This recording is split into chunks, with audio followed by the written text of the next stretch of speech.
ಸರ್ಕಾರದ ವಸ್ತುನ ನೀನು ಹೆಂಗ್ ಬೇಕಾದ್ರೂ ಬಳಸ್ಕೋಬೋದಂತೆ.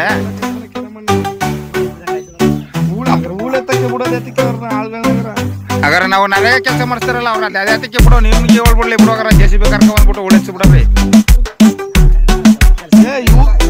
ಇವರೇ ಎತ್ತಿಸ್ತಾ ಇರೋದು, ಇವರೇ ಎತ್ತಿಸ್ಕೊತಿರೋದು. ಇಷ್ಟೇ ಸ್ವಾಮಿ ನಾವು ಕೇಳಿದ್ದು, ಮಣ್ಣು ಯಾಕೆ ಎತ್ತುತ್ತಿದ್ದೀರಾ ಅಂತ. ಅದಕ್ಕೆ ಯಾವ ಅನುಮತಿ ಬೇಡ ಅಂತ ಉತ್ತರ ಕೊಟ್ಟರು. ಈ ಅಕ್ರಮವನ್ನು ನಿನ್ನೆ ಅಷ್ಟೇ ನಮ್ಮ ಗರುಡ ಮಾಧ್ಯಮ ಸುದ್ದಿ ಮಾಡಿತ್ತು. ಸುದ್ದಿ ಪ್ರಸಾರ ಆಯ್ತೋ ಇಲ್ಲವೋ ಆಗಲೇ ಶುರುವಾಯಿತು ಬೆದರಿಕೆ ಕರೆಗಳು ನಮ್ಮ ಗರುಡ ಮಾಧ್ಯಮಕ್ಕೆ. ಇವರು ಅಂತಾರೆ ರೈತರಿಗೆ ಅನುಕೂಲ ಮಾಡುತ್ತಿದ್ದೇವೆ. ರೈತರಿಗೆ ಅನುಕೂಲವೋ ಇಲ್ಲ, ಇವರ ಜೋಬು ತುಂಬಿಕೊಳ್ಳಲು ನಾವು ಸ್ವಲ್ಪ ಯೋಚನೆ ಮಾಡಬೇಕು. ಹಾಗೆ ನಮಗೆ ಬಂದ ಬೆದರಿಕೆ ಕರೆ ನೀವೇ ಕೇಳಿಸಿಕೊಳ್ಳಿ. ನಮಸ್ಕಾರ ಸರ್. ನಮಸ್ಕಾರ, ಯಾರು ಗೊತ್ತಾಗ? ಇಲ್ಲ, ಗರುಡ ಟಿವಿ ನ್ಯೂಸ್ ಚಾನಲ್ ಅವರು. ಹೌದು ಸರ್, ಮೊನ್ನೆ ನ್ಯೂಸ್ ಚಾನಲ್ ಹಾಕಿದ್ರೆ ಚಾಮರಾಜನಗರ ಬುಳಿಪುರ ಅಂತ. ಹೌದು ಹೌದಲ್ವೇ? ಹೌದೌದು. ಅಲ್ಲಿ ಏನೇನೋ ಮಣ್ಣು ಸಾಗಾಣಿಕೆ ದಂಧೆಕೋರರು ಅಂತ ಏನೇನೋ ಹೇಳಿಕೆ ಕೊಟ್ಟಿದ್ದೀರಾ. ಹೌದು, ಕರೆಕ್ಟ್ ಅಲ್ಲ? ಕರೆಕ್ಟ್ ಅಲ್ಲ? ನಿಮ್ಮ ಪತ್ರಕರ್ತರ ಜೊತೆಯಲ್ಲಿ ನಾವು ಆ ಜಾಗದಲ್ಲಿ ಮಾತಾಡಿರೋದ್ನೆಲ್ಲ ಯಾಕೆ ಹಾಕಿಲ್ಲ ನೀವು? ನಾವು ನಮ್ಗೆ ಎಷ್ಟು ನಮ್ಮ ರಿಪೋರ್ಟರ್ ಎಷ್ಟು ಕಳ್ಸಿರ್ತಾರೆ ಅಷ್ಟು ಹಾಕ್ತೀವಿ. ಅದರ ದಂಧೆಕೋರರು ಮಣ್ಣು ಸಾಗಾಣಿಕರು ಅಂತ ಹೇಳಿದ್ರೆ ನಿಮ್ಮ ನಿಮ್ಮ ಪತ್ರ ಇಲ್ಲ ನಾವು ನಿಮ್ಮ ಹತ್ರ ಕೇಳೋದು ಧರ್ಮ. ಓಕೆ, ನಾ ಪತ್ರಕರ್ತರು ನಿಮ್ಮ ಹತ್ರ ಕೇಳೋದು ಧರ್ಮ. ನಾವು ಹಾಕೋದು ಹಾಕ್ತಿವಿ, ಅರ್ಥ ಆಯ್ತಾ ನಿಮ್ಗೆ? ಹಾಕ್ತೀನಲ್ಲ ಸರ್, ಅದನ್ನ ಡೀಟೇಲ್ ಆಗಿ ಹಾಕ್ತೀವಿ ಅಂತ ಹೇಳ್ತಾರೆ ನೀವು. ಅಲ್ಲಿ ನಮಗೆ ನಮ್ಮ ರಿಪೋರ್ಟ್ರು ಮಣಿಕಂಠ ಅಂತ ಇದಾರಲ್ಲಿ. ಹೌದು, ಅವ್ರು ಏನ್ ಕಳಿಸ್ತಾರೋ ಅದನ್ನ ಹಾಕ್ತಿವಿ ನಾವು. ಸರ್, ನೀವು ಮುಂದೆ ಬಂದು ನೀವು ಹಿರೀಕರು, ನೀವು ಎಲ್ಲ ತಿಳಿದಿರೋರು, ಅದನ್ನ ನಾನು ತಿಳ್ಕೊತೀನಿ. ಮಣ್ಣು ಈಗ ನಾನು ಹೇಳೋದು ಒಂದು ಪಾಯಿಂಟ್, ನೀವು ಅಲ್ಲಿ ನೀವು ನ್ಯಾಯವಾಗಿ ಮಾಡ್ತಾ ಇದ್ರೆ ನಾವು ನ್ಯಾಯ ಇದೆ ಅಂತ ಹಾಕ್ತಿವ್ರಿ, ಅರ್ಥ ಮಾಡ್ಕೊಳ್ಳಿ ನೀವು. ಗೊತ್ತಲ್ಲ, ಲೀಗಲ್ ಆಗಿ ಯಾವ್ದು ನಡೆಯಲ್ಲ. ನೀವು ಮಣ್ಣು ಅಂದ್ರೆ ಪರ್ಮಿಷನ್ ಯಾರು ಕೊಡಲ್ಲ ಅಂತ ಹೇಳಿದಿರಲ್ಲ ನೀವು. ಹೌದು, ಹೇಳಿದ್ದೀನಿ. ಕಾನೂನು ಪ್ರಕಾರ ಹೋದ್ರೆ ನಾವು ಎತ್ತಂಗಿಲ್ಲ, ಗೊತ್ತಾ ನಿಮ್ಗೆ? ಕೆರೆಯಲ್ಲಿ ಮಣ್ಣು ಕೆರೆಯಲ್ಲಿ ಎತ್ತಂಗಿಲ್ಲ. ಆಯ್ತು, ನಾನು ತಿಳ್ಕೊತೀನಿ. ಆಯ್ತು, ಓಕೆ. 2 ಅಡಿ ಒಳಗಡೆ ಕೆಳಗಡೆ ಮಣ್ಣು ಎತ್ತಂಗ ರೂಲೇ ಇಲ್ಲ. ಹೌದು, 2 ಅಡಿ 2 ಅಡಿ ಎತ್ತಬಹುದು ಅಷ್ಟೇ ಮಣ್ಣು. ಹೌದು. ಮತ್ತೆ 2 ಅಡಿ ಮಾತ್ರ ನಾ ತೆಗ್ದಿರೋದು ನೀವಲ್ಲೇ. ಯಾವುದು? ಎಷ್ಟು ಅಡಿ ಹೊಡೆದಿದ್ದೀನಿ ಕಾಣಿಸ್ತಾ ಇಲ್ವಾ? ದೊಡ್ಡ ಒಂದು 6 ಅಡಿ 8 ಅಡಿವರೆಗೂ ಆಳ ಇದೆ, ಏನ್ ಗೊತ್ತಾಗಲ್ವಾ ಅವಾಗ್ಲೇ? 8 ಅಡಿನಾ? 8 ಅಡಿ 2 ಅಡಿ ಮೇಲೆ ತೆಗ್ದಿಲ್ವಾ ನೀವು? ಸರ್, 2 ಅಡಿ ಮೇಲೆ ತೆಗ್ದಿದ್ದೀನಿ. ಕಾನೂನು ಪ್ರಕಾರ 2 ಅಡಿ ಇರೋದಷ್ಟೇ ಇವ್ರೆ. ಹೌದಂತೀರಾ? ಸರಿ, ಆಯ್ತು, ಅದ್ರ ಪ್ರಶ್ನೆ ಆಮೇಲೆ ಮಾತಾಡ್ತೀನಿ. ಈಗ ಮಣ್ಣು ಸಾಗಾಣಿಕೆ, ಮಣ್ಣು ದಂಧೆಕೋರರು ಅಂತ ಹೇಳಿದ್ರಲ್ಲ ನೀವು. ಹೌದು, ಕೆರೆಯಲ್ಲಿ ಫಲವತ್ತಾದ ಮಣ್ಣು ಎತ್ಕೊಂಡು ಹೋಗ್ತಾ ಇದ್ರೆ ದಂಧೆಕೋರ ಅಂತೀರಿ, ಇನ್ನೇನ್ ಅಂತೀವಿ? ಎಲ್ಲಿಗೆ ಎತ್ಕೊಂಡಿದ್ದೀರಿ? ಎಲ್ಲಿಗೆ ಎತ್ಕೊಂಡು ಎತ್ಕೊಂಡು ಹೋಗ್ತಾ ಇದ್ರ? ನಮ್ಗೇನ ಎಲ್ಲಿ ಎತ್ಕೊಂಡು ಹೋಗೋ ಅವಶ್ಯಕತೆ ಅಲ್ಲ, ಅಲ್ಲಿ ಎತ್ತಾ ಇದ್ರೆ ನಮ್ಗೆ ಅವಶ್ಯಕತೆ. ಪತ್ರಕರ್ತರನ್ನ ಅದೇ ಊರವರು ಮಣಿಕಂಟು, ಸರಿನಾ? ಅದೇ ಊರ್ನವರು ಮಣಿಕಂಟು.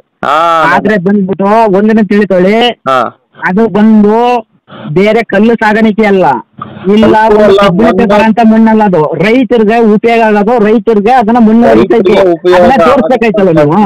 ಮಣ್ಣು ಸಾಗಾಣಿಕೆ ಅಂದ್ರೆ ನಾನು ಹೇಳೋದನ್ನ ಕೇಳಿ ನೀವು. ಒಂದ್ ನಿಮಿಷ, ನೀವ್ ಹೇಳೋದನ್ನ ನಾನ್ ಕೇಳ್ತೀನಿ ತಾನೆ. ನಾನು ಹೇಳೋದನ್ನ ಕೇಳಿ ನೀವು, ಸರಿನಾ? ಮಾತಾಡಿ. ಮಣ್ಣು ಸಾಗಾಣಿಕೆ, ಮಣ್ಣು ದಂಧೆಕೋರರು ಅಂದ್ರಲ್ಲ, ಹೊರ ರಾಜ್ಯದ ಗಾಡಿ ಯಾವ್ದಾರು ಇದ್ರಲ್ಲಿ, ಇಲ್ಲ ಹೊರ ರಾಜ್ಯದ ಬಿಸ್ನೆಸ್ ಮ್ಯಾನ್ ಯಾವ್ದಾರು ಇದ್ರಲ್ಲಿ, ಅರ್ಥ ಏನದಕ್ಕೆ? ದಂಧೆಕೋರು ಅಂದ್ರೆ ಅರ್ಥ ಏನ್ ಸರ್ ಅದಕ್ಕೆ? ಅಂದ್ರೆ ದಂಧೆ ಅಲ್ಲ, ಇವಾಗ ಮಣ್ಣಿನ ದಂಧೆನ ತಾನೆ ಅದು.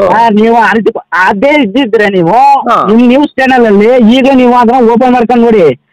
ರೈತರಿಗೆ ಜಮೀನ್ಗೆ ಹೊಡೆತಿದ್ದನ್ನ ನಮ್ ಪ್ರಶ್ನೆ ತಡರ ಅಂತ ಹೇಳ್ಬಿಡಿ ನೋಡು. ಹೇಳ್ತೀರಾ ನೀವು? ನಮ್ಗೆ ಯಾವ ನಮ್ಮ ಅದನ್ನ ಮಾಡ್ತಾ ಇಲ್ಲ, ನಾವು ಗಣಿಗಾರಿಕೆ ಮಾಡ್ತಾ ಇಲ್ಲ. ಇವಾಗ ನೀವು ಫಸ್ಟ್ ಹೇಳದ್ ಮತ್ತೆ ನಾನು ಬರ್ತೀನಿ. ತೆಗೆಯೋದು ಕಾನೂನಲ್ಲಿ ಅಪರಾಧ ಒಪ್ಕೋತೀನಿ. ಇವಾಗ ನಾನೇನ್ ಅಲ್ಲಿ ಇರ್ಲಿಲ್ಲ, ಗೊತ್ತಾಯ್ತಾ ನಿಮ್ಗೆ? ನೀವ್ ಇರ್ಲಿಲ್ಲ ಅಂತಲ್ಲ ಕಣ್ರಿ, ಅದನ್ನ ಬಂದು ನಾನು ಮಾತಾಡಿರೋದನ್ನೆಲ್ಲ ಫುಲ್ ವಿಡಿಯೋ ಮಾಡಿರೋದನ್ನ ಫುಲ್ ಹಾಕ್ಬೇಕಾಯ್ತು. ನೀವು ನಮಗೆ ಎಷ್ಟು ಕಲ್ಸಿದ್ರೆ ಅಷ್ಟು ಹಾಕಿದೀವಿ. ನಿಮ್ಮ ಪತ್ರಕರ್ತರು ಬಂದ್ಬಿಟ್ಟು ಗಾಡಿ ಎತ್ತಿ ಅಂತಾರ, ಈ ಎತ್ತಿ ಅನ್ನಕ್ಕೆ ಇವ್ರು ಯಾರು? ನಿಮ್ ಪತ್ರಕರ್ತರು ಗಾಡಿ ಸೀಸ್ ಮಾಡಕದ್ದ? ಗಾಡಿ ಸೀಸ್ ಇವ್ರು ಮಾಡುವ ಅಧಿಕಾರ ಇಲ್ವಾ ಅಲ್ಲಿಗೆ ನೀವ್ ಹೇಳೋದು? ನೋಡಿ ನಾನು ಫಸ್ಟ್ ಹೇಳಿದ್ದೀನಿ ಅವ್ರಿಗೆ. ಅಲ್ಲಲ್ಲ ನೋಡಿ ನೀವು ಪತ್ರಕರ್ತರಿಗೆ ಬಂದು ಮಾಹಿತಿ ಮಾತ್ರ ಬೇಕು, ಅಲ್ಲಿಗೆ ಮಾಹಿತಿ ಮಾತ್ರ ಪತ್ರಕರ್ತರು ಬೇಕು. ಗಾಡಿ ಎತ್ತಿನ ಅಧಿಕಾರ ಇಲ್ಲ ಇಲ್ವಾ ಅಲ್ಲಿಗೆ ನಮ್ಗೆ? ಏನೋ ಪ್ರಶ್ನೆ ಮಾಡಿ ನಿಮ್ಗ ಪ್ರಶ್ನೆ ಮಾಡಿ. ನಾನು ಅದನ್ನೇ ಹೇಳಿದ್ದೀನಿ ನಿಮ್ ಪತ್ರಕರ್ತರಿಗೆ, ಪ್ರಶ್ನೆ ಮಾಡಬೇಕು, ನೀವು ಉತ್ತರ ಮಾತ್ರ ಪಡಿಬೇಕು. ಗಾಡಿ ಎತ್ತಿ ಅನ್ನೋಕೆ ನಿಮ್ಗೇನು ಅಧಿಕಾರ ಇದೆ? ಅದಕ್ಕೆ ಸಂಬಂಧಪಟ್ಟಂತ ಅಧಿಕಾರಿಗಳಿದ್ದಾರೆ ಗಾಡಿ ಎತ್ಸಕ. ನಿಮ್ ಪತ್ರಕರ್ತರು ಬಂದು ಗಾಡಿ ಎತ್ತಿ ಅನ್ನೋಕೆ ಇವ್ರ್ಯಾರು? ಎಲ್ಲಿ ನಿಮ್ಮ ಹತ್ರ ಇದೆಯಾ ಅದು ವಿಡಿಯೋ ಕಳ್ಸಿ. ಯಾವ್ದೋ ವಿಡಿಯೋನ ಮಣಿಕಂಠವ್ರು ಡಿಲೀಟ್ ಮಾಡ್ತಾರ ಗೊತ್ತಾ? ನಮ್ಮ ಹುಡುಗ ಮಾಡಿರೋದು ನಾವು ಕಂಪ್ಲೇಂಟ್ ಕೊಡ್ತೀನಿ ಹಂಗ ಹಿಂಗ ಅಂದ್ಬಿಟ್ಟು. ಗೊತ್ತಿಲ್ಲಲ್ಲ ನಮ್ಗ್ ಕಳ್ಸಿ. ಮತ್ತೆ ನಾನ್ ಮಾತಾಡ್ತೀನಿ ಇವಾಗ ಮಣಿಕಂಠ ಅವ್ರಿಗೆ, ನನಗ್ ಕಳ್ಸಿ. ಅಲ್ಲ ಇವಾಗ ಹೊರ ರಾಜ್ಯಕ್ಕೆ ಏನಾದ್ರು ಹೋಯ್ತಾ ಇದೆಯಾ ಮುನ್ನೋದು? ರೈತರು ಯಾಕಂದ್ರೆ ನೀವು ಅದನ್ನ ಪ್ರಶ್ನೆ ಮಾಡ್ಕೋಬೇಕು. ನಾನು ಹೇಳಿದ್ದೀನಿ ಅದ್ರಲ್ಲಿ ವಿಡಿಯೋನ ನೀವು ಹಾಕಿದಾರ? ಇಲ್ಲಿ ವಿಡಿಯೋ ಮಾಡೋದಲ್ಲ, ರೈತರ ಜಮೀನ ಬಂದು ವಿಡಿಯೋ ಮಾಡಿ ಅಂತ ಹಾಕಿದ್ದೀನಿ. ರೈತರು ಕೂಡ ಅದನ್ನ ಮಾಡಿದೀರ ನೀವು? ಕೆರೆಯಲ್ಲಿ ಎತ್ತುವ ಇದಿಲ್ಲ ಗೊತ್ತಾ ನಿಮ್ಗೆ? ಯಾರು ಹೇಳಿದ್ದು? ಕಪ್ಪು ಮಣ್ಣು ಬಂದು ರೈತರಿಗೆ ಯಾರು ಬೇಕಾದ್ರೂ ಉಪಯೋಗಿಸ್ಬೋದು ಅದನ್ನ. ಯಾಕಂದ್ರೆ ಅದು ರೂಪಾಂತದ ಮಣ್ಣದು. ರೂಪಾಂತ ಬರ್ತದದು. 2 ಅಡಿ ಮೇಲೆ ಬೆಳೆ ಬೆಳೆಗೆ ಸತ್ಮಾನ ಕೊಡ್ತದು. ಕಪ್ ಮಾಡಿ ತಕೊಂಡಾಗ ಮನೇಲಿ ದೇವ್ರ ಮನೇಲಿ ಕೂತ್ಕೊಂಡು ಇಟ್ಕೊಂಡು ಪೂಜೆ ಮಾಡಲ್ಲ ಅದನ್ನ. ನಮ್ಗೆ ಏನ್ ಗೊತ್ತಾ, 2 ಅಡಿ ಮೇಲೆ ನೀವು ಯಾವ್ದನ್ನಾದ್ರೂ ಎಡಿಟ್ ಮಾಡಿ ಹಾಕಿದಿರಲ್ಲ, ನಾವು ಫುಲ್ ಮಾತಾಡಿರೋದು ಹಾಕಿದ್ದೀರ ನೀವು. ಕಲ್ಸ್ರಿ ನಾನು ಮಾತಾಡ್ತೀನಿ ಮಣಿಕಂಠ ಅವ್ರಿಗೆ. ಮಣಿಕಂಠ ಅವ್ರೆ ಡಿಲೀಟ್ ಮಾಡ್ತಾರಲ್ಲ ನಮ್ಮ ಹುಡುಗನ ಹತ್ರ ಕೇಳಿ ನಾನು. ದಾಖಲಾತಿ ಬೇಕಲ್ಲ ನಮ್ಗೆ ಇವಾಗ. ನನಗೆ ಮಣಿಕಂಠ ದಾಖಲಾತಿ ನೀವ್ ಅಂದಿರೋದ್ನೆಲ್ಲ ದಾಖಲಾತಿ ಇಡೀ ಕರ್ನಾಟಕ ನೋಡ್ತಲ್ಲ, ನಮ್ನೇನ ಅನ್ಕತ್ತಾರ? ನಾವು ಕೋಟೆ ಮಡಿಕೊಂಡು ಇದ್ ಮಾಡಿಲ್ಲ. ನಾವು ಫೈನಾನ್ಸ್ ಅಲ್ಲಿ ಗಾಡಿ ತಕೊಂಡಿದ್ದೀವಿ.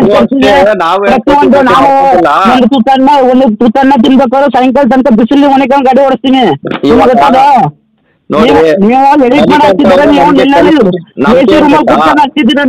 ನಮಗೆ ಮಣಿಕಂಠ ಅವ್ರು ಏನ್ ಕಳ್ಸಿದ್ರು ಅದ್ ಹಾಕಿದೀವಿ. ಅದ್ರ ಮೇಲೆ ಇವಾಗ ಅವ್ರ ಸ್ವಂತ ಇರ್ತಾನೆ ಅದು.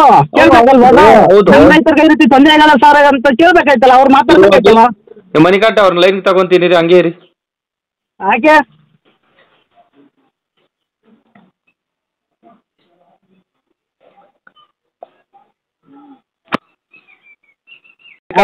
ಬೇಕಾದ್ರೆ ನೀವು ಬೇಕಾದ್ರೆ ನಾಳೆ ನನ್ನ ಮೇಲೆ ಕಂಪ್ಲೇಂಟ್ ಮಾಡಿ ಹಿಂಗ್ ಮಾತಾಡೋರಂತ. ಮಾತಾಡ್ತಾ ಇದ್ರೆ ಹಂಗೆ ನೀವು ಮಾಡಿರೋದು ರೈತರಿಗೆ ಒಡೆಯ ಮುನ್ನ ನೀವು ಈ ರೀತಿ ಅಕ್ರಮ ದಂಧೆ ತೋರೋರು ಅಂತ ಬಂದು ತೋರಿಸಿ ನಿಮ್ಗೆ. ಎಲ್ಲಿ ಹೋಯ್ತು, ಯಾವ ರಾಜ್ಯಕ್ಕೆ ಹೋಯ್ತಿದ್ದು ಮುನ್ನು, ಆ ಮಣ್ಣು ಯಾವ ರಾಜ್ಯಕ್ಕೆ ಹೋಯ್ತು ಅಂತ ತೋರಿಸಿ. ನಿಮ್ಮ ಕಳಿಸಿ ಅವ್ರನ್ನ ಮಣಿಕಂಠ ಅವ್ರನ್ನೇ ಆಗ್ಲಿ, ಇನ್ನೂ ಈ 2 ನ್ಯೂಸ್ನ ಬಂದಿರೋ ಅದೇ ಜಾಗಕ್ಕೆ ಅವ್ರನ್ನೇ ಕರ್ಕೊಂಡ್ ಬಂದಿರೋರು ಕಳಿಸಿ ಅವ್ರನ್ನ ಎಲ್ಲರನ್ನು. ನನ್ನ ಮೇಲೆ ಅದೆಂತ ಕೇಸ್ ಹಾಕಿ ನೋಡವ ಗಾಡಿನೆಲ್ಲ ತಗೊಂಡ್ಬಂದು ನಿಲ್ಸ್ಬಿಡ್ತೀನಿ. ಇರಿ ಹಂಗೆ ಇರಿ ಮಾತಾಡ್ ಫೋನ್ ಮಾತಾಡ್.